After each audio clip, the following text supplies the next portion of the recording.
ಇತ್ತೀಚಿನ ಬರಹಗಾರರಲ್ಲಿ ನಾಗತಿಹಳ್ಳಿ ಚಂದ್ರಶೇಖರ್ ಬಹಳ ಪ್ರಮುಖರಾಗಿದ್ದಾರೆ.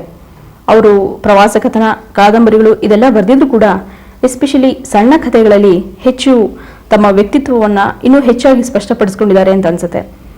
ಅವರು ಸೃಜನಶೀಲರು ಮತ್ತು ಚಿಂತನಶೀಲರು ಹೀಗೆಲ್ಲ ಇದ್ರೂ ಕೂಡ ಅವರ ಕಥೆಗಳು ಸಾಮಾನ್ಯ ಜನರನ್ನ ಬಹಳ ಮಟ್ಟಿಗೆ ತಟ್ಟುತ್ತೆ.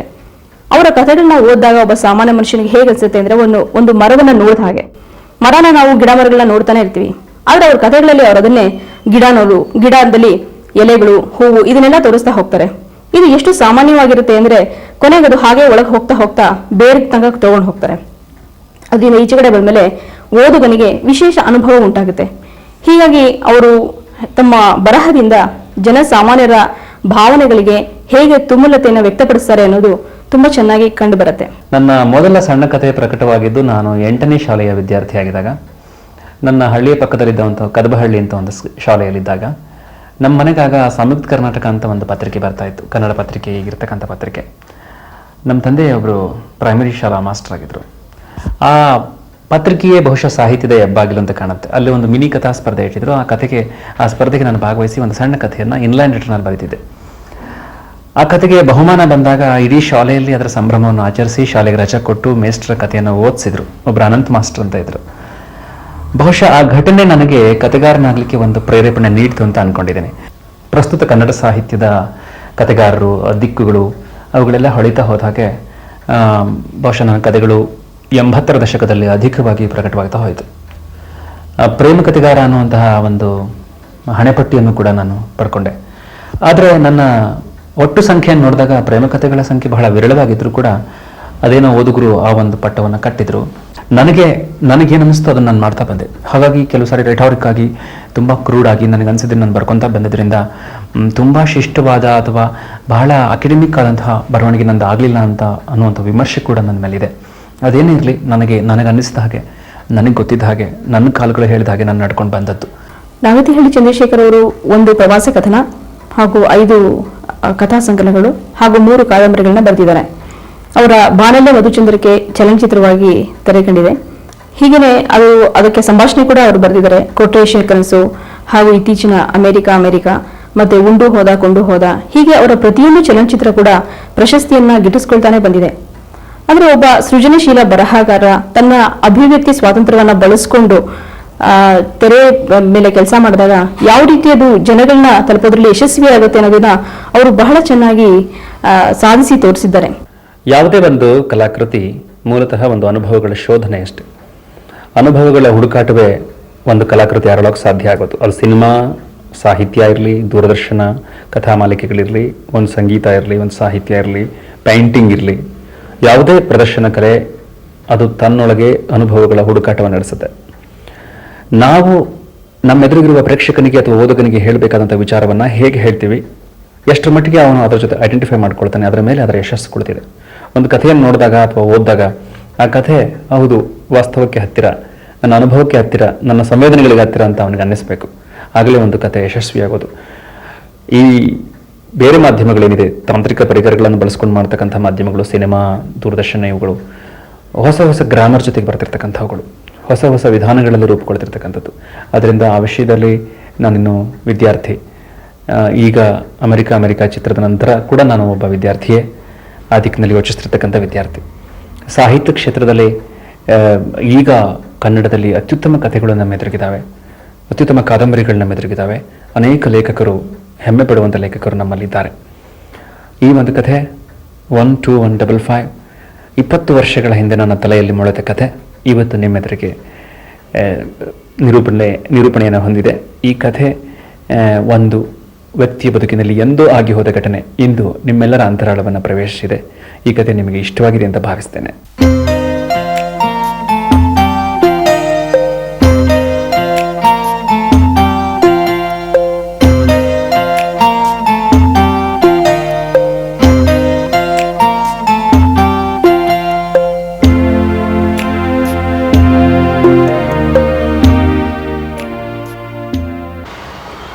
ನಮ್ಮ ಥಿಯೇಟರ್ ಹೊಸ ಮ್ಯಾನೇಜರ್ ಕ್ಯಾಪ್ಟನ್ ಸುಂದರಂ. ಇನ್ಮೇಲೆ ಇವರನ್ನು ಕ್ಯಾಪ್ಟನ್ ಅಂತಾನೆ ಕರಿಬೇಕು.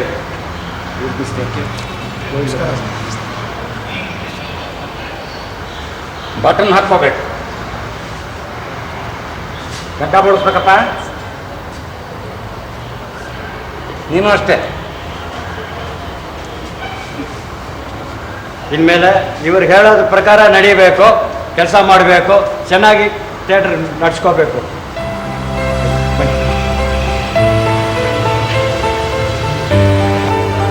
Please Sundara, please take your seat.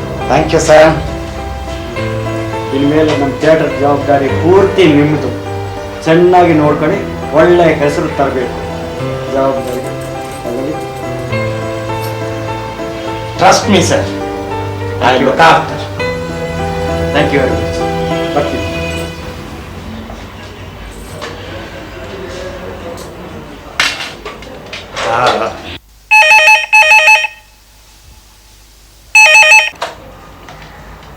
S, 20 ticket?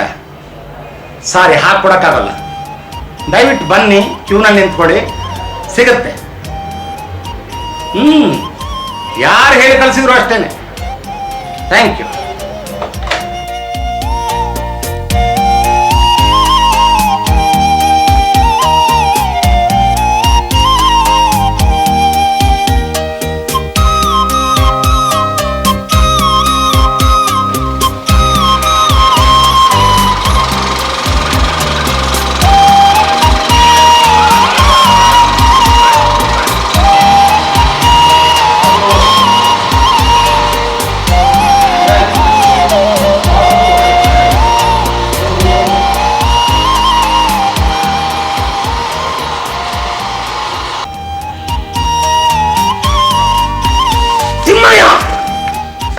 Beedi cigarette ಸೇದಬಾರ್ದು ಅಂತ ಬೋರ್ಡ್ ಹಾಕೊಂಡು ನೀನೇ ಬೀಡಿ ಸೇರ್ತೀಯ. ಬಾಯಿಲಿ ಎತ್ಕೋ, ಎತ್ಕೋ ಅದನ್ನ. ಹೋಗ, ಡಸ್ಟ್ಬಿನ್ ಹಾಕೋ. ಬಾ. 10-25 ನಿಮಿಷ 10 ಗಂಟೆಗೆ ಕಸ ಹುಡುಕ್ತಾ ಇದೆಯಾ? ಬೇಗ ಮಾಡು.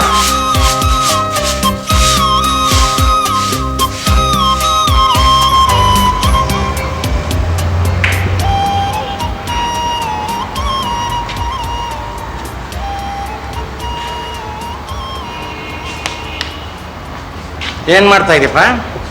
ಯಾರು ನೀನು? ಪೀರ್ ಸಾಹೇಬ್. ಶೋ ಶುರುವಾಗಿ 1 ಗಂಟೆ ಆಯ್ತು. ಮುಂದಿನ ಶೋ ಟಿಕೆಟ್ ಕೊಡೋದಕ್ಕೆ ಇನ್ನೂ 1 ಗಂಟೆ ಟೈಮ್ ಇದೆ. ಅಲ್ಲಿ ತನಕ ಹೊರಗಡೆ ಇರಪ್ಪ. ಅರೆ ಕ್ಯಾ ಸ್ವಾಮಿ, ತಳ್ತಾ ಇದ್ದೀರಿ?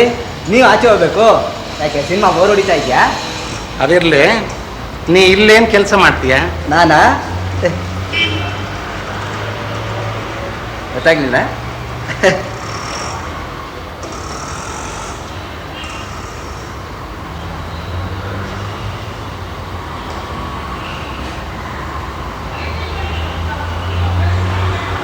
ಅಂದ್ರೆ ಪೋಸ್ಟ್ ಅಂತ ಕೆಲಸ? ಹೌದು. ಅದು ಸರಿ.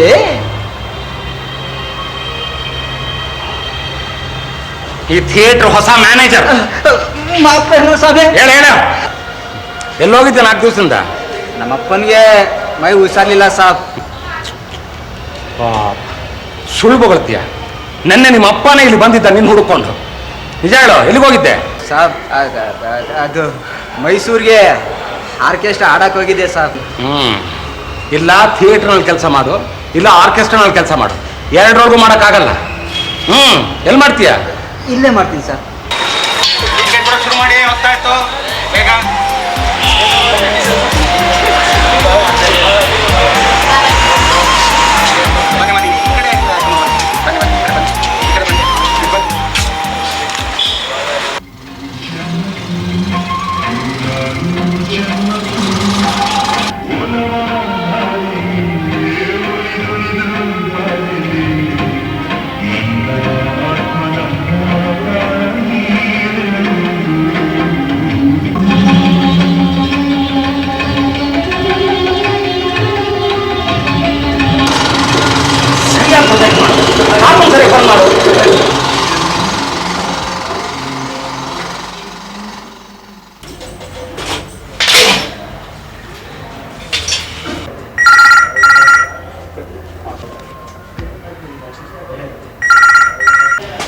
ಮತ್ತದೇ ಟೆಲಿಫೋನ್.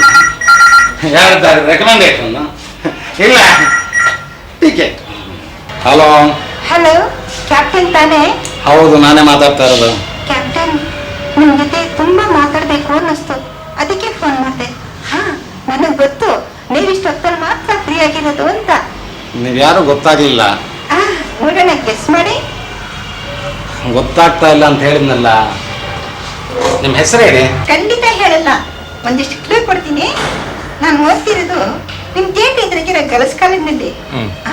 ನಾನು ತುಂಬಾ ಶ್ರೀಮಂತರ ಮಗಳು. ಹೆಚ್ಚು ನಿಮ್ಮನ್ನು ನೋಡ್ತಾ ಇರ್ತೀನಿ. ನಿಮ್ ಡಿಸಿಪ್ಲಿನ್, ನಿಮ್ beauty, oh I like it. ನನ್ನ ಹೆಸರು ಕೇಳಿದ್ರಲ್ಲ, ಸದ್ಯಕ್ಕೆ 12155. ಏನ? 1 2 1 5 5. ಈಗ್ಲಾದ್ರೂ ಗೊತ್ತಾಯ್ತಾ? 12155. ಅಯ್ಯಯ್ಯೋ ಕ್ಯಾಪ್ಟನ್, ಕಾರು ಶಬ್ದ ಆಗ್ತಾ ಇದೆ. ನಮ್ಮ ಡ್ಯಾಡಿ ಬಂದ್ರು ಅಂತ ಕಾಣಿಸುತ್ತೆ. ಆಮೇಲೆ ಮನೆಗೆ ಫೋನ್ ಮಾಡ್ತೀನಿ. ಒಂದು ನಿಮಿಷ. Captain, I love you.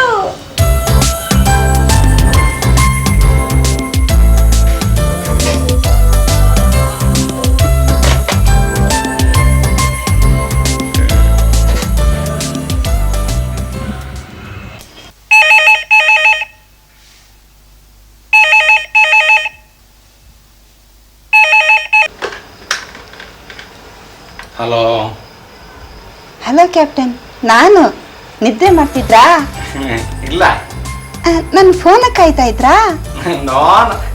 I mean S. 12155 ಅಂದ್ರೆ ಏನಂತ ಕಣ್ಣಿಡಿದ್ರಾ? ಮುದಕ್ಕೆ ಯಾಕಮ್ಮ ಕೂಡ ಗೊತ್ತೀರಿ, ನೀವೇ ಹೇಳ್ಬಿಡ್ಬಾರ್ದೆ.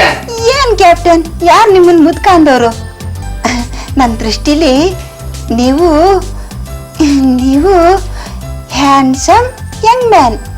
ಅದಕ್ಕೆ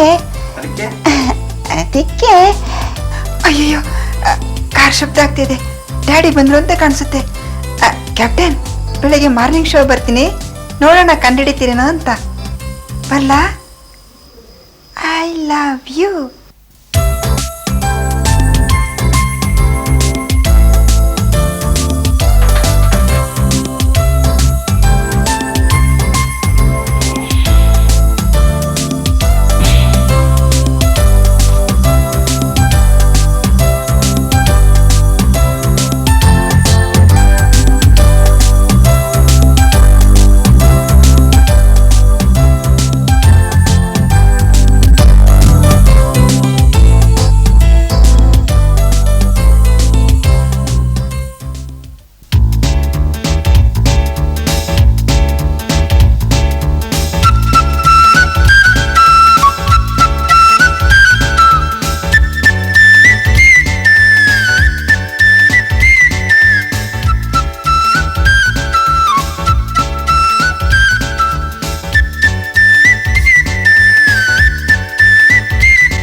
ಹಲೋ. ಹೋಗಿ ಕ್ಯಾಪ್ಟನ್, ನಿಮ್ಮ ಮೇಲೆ ನನಗೆ ತುಂಬ ಕೋಪ. ಯಾಕೆ? ಥಿಯೇಟ್ರ್ ಹತ್ರ ಮಾತಾಡಿಸ್ಲೇ ಇಲ್ಲ. ನಾನು ನನ್ನ ಡ್ಯಾಡಿ ಇಬ್ಬರು ಬಂದಿದ್ವಿ. ಹೌದಾ? ಕ್ಯಾಪ್ಟನ್, ನನಗೆ ನಿಮ್ಮ ಹತ್ರ ಮಾತಾಡಬೇಕು, ನನ್ನ ಆಸೆಗಳನ್ನೆಲ್ಲ ನಿಮ್ಮ ಹತ್ರ ಹೇಳ್ಕೋಬೇಕು ಅಂತ ಎಷ್ಟು ಆಸೆ ಇತ್ತು ಗೊತ್ತಾ. ಕ್ಯೂನಲ್ಲಿ ನಿಂತಾಗ ನಿಮ್ಮನ್ನು ಮನಸಾರೆ ನೋಡಿದೆ. ಆ ಸಫಾರಿ ವಾ ಎಷ್ಟು ಚೆನ್ನಾಗಿ ಸೂಟ್ ಆಗುತ್ತೆ ಗೊತ್ತಾ. ಅಲ್ಲ ಕ್ಯಾಪ್ಟನ್, ಮೀಸೆನ ತಿದ್ದಿ ತೀಡಕ್ಕೋದ್ರೆ ನಾನು ಹೀಗಂದೆ ಅಂತ ನೀವು ಬೇಜಾರು ಮಾಡ್ಕೋಬೇಡಿ. ಈಗಲೂ ಚೆನ್ನಾಗಿ ಕಾಣಿಸ್ತಾ ಇದ್ದೀರಾ. I love you. ಹೋಗ್ಲಿ, ಆ 1215 ಅಂದರೆ ಏನಂತ ಗೊತ್ತಾಯ್ತಾ? ಅದು ಇನ್ನೂ ಏನು ಕ್ಯಾಪ್ಟನ್, ನೀವು ಮಿಲಿಟರಿಲಿದ್ದವರು, ಅಷ್ಟೇ ಗೊತ್ತಾಗಲ್ವಾ? ಓಕೆ, ಇನ್ನೊಂದು ವಾರ ಟೈಮ್ ಕೊಡ್ತೀನಿ. ಮುಂದಿನ ಭಾನುವಾರ ಬೆಳಿಗ್ಗೆ 8 ಗಂಟೆಗೆ ದೊಡ್ಡ ಗಣೇಶನ ದೇವಸ್ಥಾನ ಹತ್ರ ಬರಬೇಕು. ನಾನು ಆಟೋದಲ್ಲಿ ಬರ್ತೀನಿ. ಬರ್ತೀರಿ ತಾನೇ? ಶೂರ್ ಖಂಡಿತ ಬರ್ತೀನಿ. ಇವತ್ತಿನ ಥರ ಮಾಡಬಾರ್ದು. ಬ್ಲೂ ಕಲರ್ ಮಿಡ್ಡಿ ಹಾಕಿರ್ತೀನಿ. ಬ್ಲೂ ಕಲರ್ ತಾನೆ?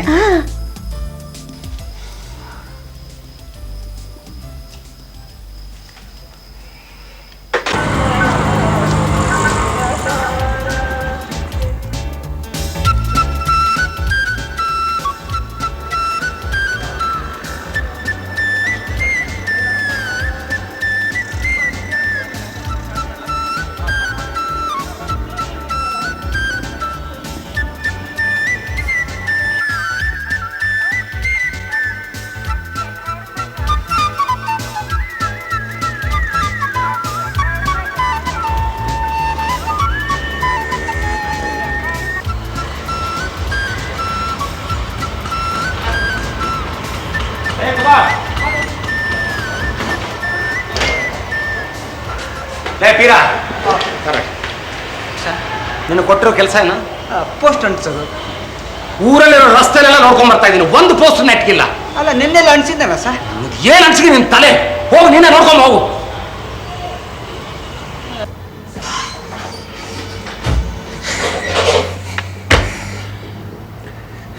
ಯಾರಲ್ಲೇ ಕಾಬಿ ತಗೊಂಬರ.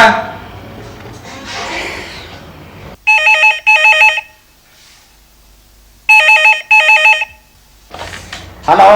ನಾನು ತುಂಬ ನನ್ನದೃಷ್ಟೇ ಕ್ಯಾಪ್ಟನ್. ಶಾಪಿಂಗ್ ಹೋಗ್ತೀನಿ ಅಂತ ಹೊರಟೆ. ನಡಿ ನಾನು ಬರ್ತೀನಿ ಅಂತ ಡ್ಯಾಡಿನ ಕಾರ್ ತಗೊಂಡು ಹೊರಟರು. ಅವ್ರಿಗೆ ಅನುಮಾನ ಬರಬಾರ್ದು ಅಂತ ಅವ್ರ ಜೊತೆ ಸುಮ್ಮನೆ ಶಾಪಿಂಗ್ ಮಾಡಿದೆ. ಬರೋವಾಗ ಗುಡಿ ಮುಂದೆ ರಸ್ತೆಲೇ ಬಂದ್ವಿ. ನೀವು ದೂರದಲ್ಲಿ ಸ್ಕೂಟ್ರ್ ನಿಲ್ಲಿಸಿ ಗುಡಿ ಹತ್ರ ಕಾಯ್ತಾ ಇದ್ರಿ. ಓ, ನನಗೆ ಎಷ್ಟು ಕಷ್ಟ ಆಯ್ತು ಗೊತ್ತಾ. ಕಾರ್ನಲ್ಲಿ ಕುಳಿತೆ ಡ್ಯಾಡಿ ಕಾಣ್ದ ಹಾಗೆ ವಿಶ್ ಮಾಡಿದೆ. ನೀವು ನನ್ನ ಕಡೆ ನೋಡಲೇ ಇಲ್ಲ.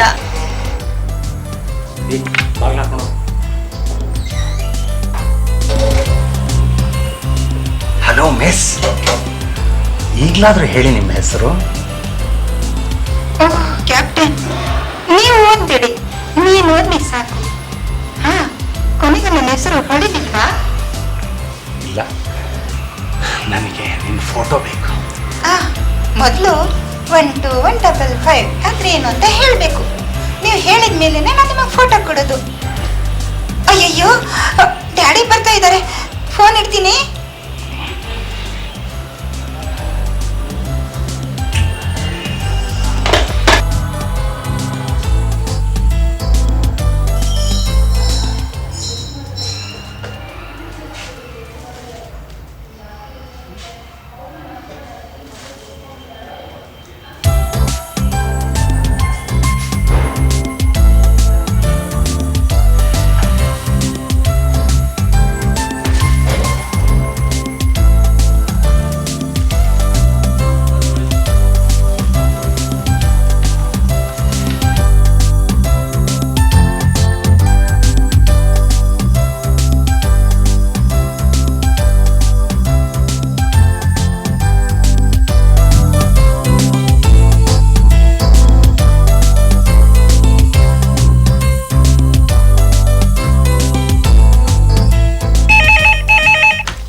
ಕೊಟ್ಟಿದ್ದ ಬಗ್ಗೆ ಎಷ್ಟು ಚೆನ್ನಾಗಿದೆ ಗೊತ್ತಾ.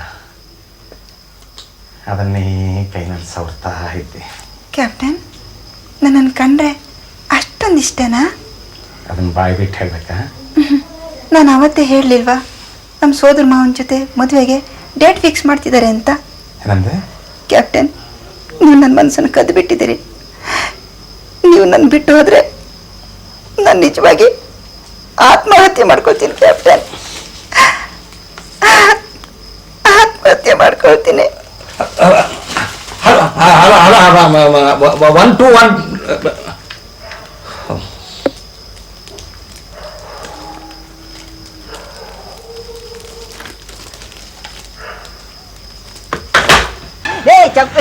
ಕೋಟೆ ಯಾಕೆ ಕಿತ್ಕೊತಾ ಇದ್ದೀರ? ಅದು ಹಳೇದು. ನಮ್ಮ ಸಾಹುಕಾರಿಗಳು ಹೊಸದು ಕೊಡ್ತೀನಿ, ಕೊಡ್ರು.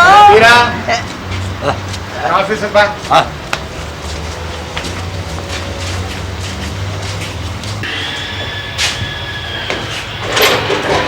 ಸರ್, ಅದು ತಮಾಷೆಗೆ. ಇರ್ಲಿ ನನಗೊಂದು ಜೋಕ್ ಹೇಳಿ. ಸರ್, ಜೋಕು ನನಗೆ ಇಲ್ಲ ಸರ್. ಒಗಟು ಬಿಡ್ಸಕ್ಕೆ ಬರುತ್ತಾ? ಒಗಟು ಅದು ಚಿಕ್ಕ ಹುಡುಗರಲ್ಲಿ. ನೋಡಿ, ನಾನೊಂದು ಒಗಟು ಹೇಳ್ತೀನಿ, ನೀನು ಬಿಡಿಸಿದ್ರೆ ನಿನ್ನ ಬುಕಿಂಗ್ ಕ್ಲರ್ಕ್ ಮಾಡಿ. ಬುಕಿಂಗ್ ಕ್ಲರ್ಕಾ? ಸರ್, ಈ ಒಗಟು ಬಿಟ್ಟು ಸಿನಿಮಾ ವಿಷಯ ಎಷ್ಟು ಬೇಕಾದರೂ ಕೇಳಿ ಸರ್. ಈ ಶೋಲೆ ಪಿಕ್ಚರ್ನಲ್ಲಿ ಹೇಮಾ ಮಾಲಿನಿ ಯಾವ ಡ್ರೆಸ್ ಹಾಕಿದ್ರು, ಮಮತಾಜ್ ಎಷ್ಟು ಸಿನಿಮಾದಲ್ಲಿ ಮಾಡಿದ್ದಾರೆ, ಈ ಮೀನಾ ಕುಮಾರಿ ಸಿನಿಮಾ ಕಥೆನೆಲ್ಲ ಹೇಳ್ಬಿಡ್ತೀನಿ ಸರ್. ಅದಲ್ವಾ, ಇದು ಗಣಿತ. ಟ್ರೈ ಮಾಡ್ತೀನಿ, ಹೇಳಿ ಸರ್. 1 2 1 5 5 ಅಂದ್ರೆ ಏನು ಗೊತ್ತಾ ನಿನಗೆ? ಇರಿ ಸರ್, ನೆನಪು ಬರ್ತಾ ಇದೆ.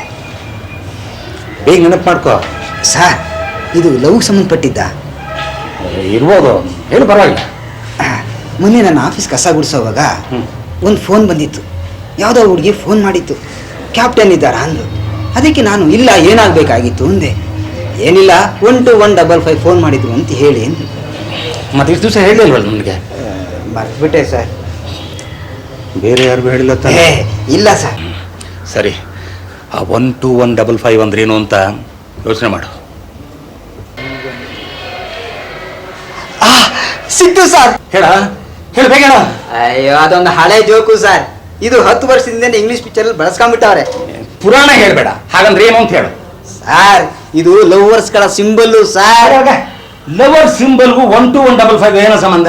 ಇದೆ ಸರ್, ಸಂಬಂಧ ಇದೆ. ಈಗ 1 to 155 ಅಂದ್ರೆ KISS. ಅದೇಂಗ? ಕಿಸ್. ಕಿಸ್ ಮೊದಲ ಅಕ್ಷರ ಏನು sir? K. K. 1 2 1 I. 5 KISS. Kiss. ಹೌದು. ಬರಲ್ಲ ಸರ್?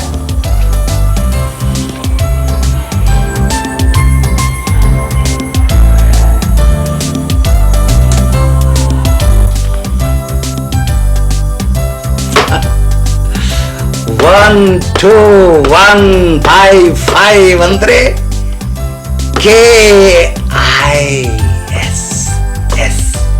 ಕಿಸ್ ಅಂತ. ಅವ್ರಿಗೆ ಹೇಳ್ಬಿಡ್ಬೇಕು ಅಂದ್ರೆ ರಾತ್ರಿಯಿಂದ ಇನ್ನೂ ಫೋನ್ ಬಂದಿಲ್ವೇ?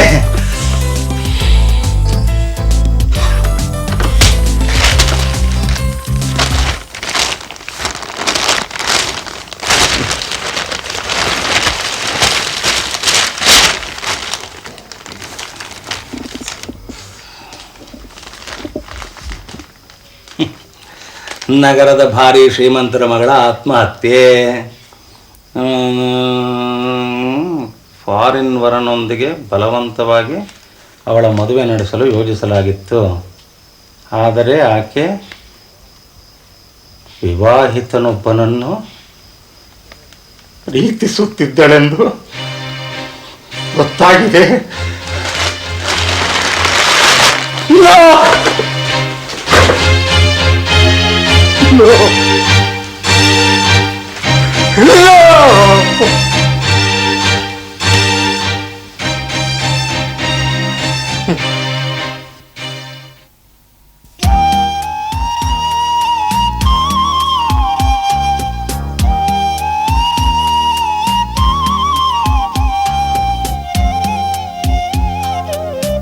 ಈಗ ಥಿಯೇಟ್ರ್ ಚೆನ್ನಾಗಿ ನಡೀತಿದೇನಪ್ಪ? ಎಲ್ಲರೂ ಚೆನ್ನಾಗಿದ್ದಾರ? ಎಲ್ಲರೂ ಇರಲಿ ಸರ್. ನೀವೇನು ಸರ್ ಹೀಗಾಗ್ಬಿಟ್ರಿ? ಏನೋ ಸ್ವಲ್ಪ ಜ್ವರ ವಾಸಿ ಆಗುತ್ತೆ ಅಂದ್ಕೊಂಡೆ, ಆದರೆ ವಾರಗಟ್ಲೆ ಹಾಸಿಗೆ ಹಿಡ್ಬಿಟ್ರಲ್ಲ ಸರ್.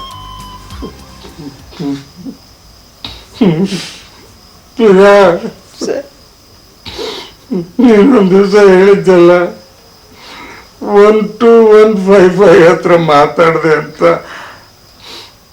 ಅವಳು ನನ್ನ ಜೀವ ಕಣೋ. ಅವಳು ಆತ್ಮಹತ್ಯೆ ಮಾಡ್ಕೊಂಡ್ಬಿಟ್ಲ ಕಣೋ. ಸರ್ ನನಗೆ ಕ್ಷಮಿಸ್ಬಿಡಿ ಸರ್, ನನಗೆ ಕ್ಷಮಿಸ್ಬಿಡಿ ಸರ್. ಸರ್